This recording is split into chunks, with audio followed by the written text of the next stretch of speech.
Sa videong ito, pag-uusapan natin ang madilim na kwento ng dalawang vlogger sa Pilipinas na binawian ng buhay habang ginagawa ang content na minahal nila, ang mukbang. Ano nga ba ang nangyari? May kapabayaan ba? O sadyang delikado na ang sobrang pagkain para lamang sa views? Pero bago natin simulan yan, kung bago ka pa lang dito sa ating channel, huwag kalimutan na mag-subscribe. Unahin na natin ang mukbang content creator na pumanaw na si Dongs Apatan. Pumanaw ang vlogger na si Dongs Apatan mula sa Iligan City matapos ang isinugod sa ospital noong June 14, 2024. Itinuturong dahilan ay ang huling mukbang content dito kung saan pinagpiestahan ang pinalambot na ulo ng baka.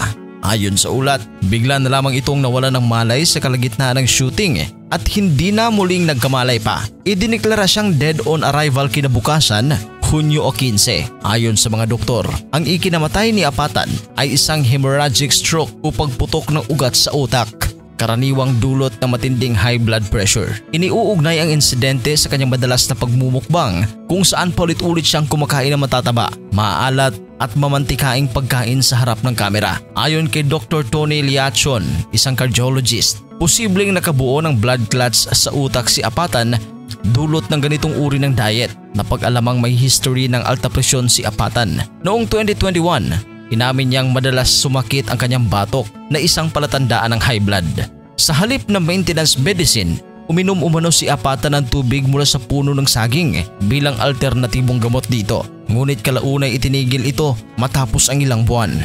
Nagsimulang mag-vlog ang construction worker na si Dongs noong 2019, mga charity work o pagtulong noong una ang kanyang content. Hanggang sa malipat siya sa mukbang content na makita niya na mas maraming nanunood sa kanyang videos na kumakain.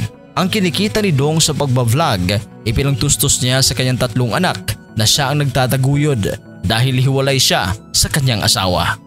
Ang pangalawang vlogger na pumanaw dahil sa pagmumukbang ay si Rogelio Adriano. Pumanaw si Rogelio Adriano dahil sa komplikasyon sa bituka ilang araw matapos niyang tanggapin ang hamon ng isa niyang follower na kainin pati ang mga buto ng manok kapalit ng 20,000 pesos. Ang masaklap, ang pangakong pera ng follower, joke lang daw. Ikala siguro ni sir, hindi ko papatulan yung 20k mo. Sinasabing 2022 pa nang simula ni Rogelio ang pag-vlog na ang content ay pagmukbang ng mga pagkain mula sa bukid sa Leyte. Ginawa niya ito sa kagustuhan na makatulong sa pamilya kapag gumita na ang kanyang mga content hanggang sa dumami nga ang kanyang followers. At nitong nakaraang Marso ng taong 2025, nagsimula ng kumita ang kanyang content sa isang social media platform at nakakuha siya ng unang sahod na 24,000 pesos. Kaya naman, mas sinipagan pa ni Rogelio na gumawa ng content hanggang sa makatanggap siya ng challenge sa isang follower na kainin ang mga buto ng manok at pag magtagumpay ito ay papadalhan siya ng 20,000 pesos. Dahil naisip na malaking tulong ito sa kanyang pamilya, kumasa si Rogelio sa hamon. Isinagawa niya ang video noong May 19 at kumain siya ng lechon manok at kasama ang mga buto nito. Pagkaraan ng 2 araw matapos i-video ang naturang content, sumakit ang tiyan ni Rogelio kaya naman mabilis siyang dinala sa ospital. Inirekomenda naman ng doktor na operahan siya dahil may nakitang problema sa kanyang bituka.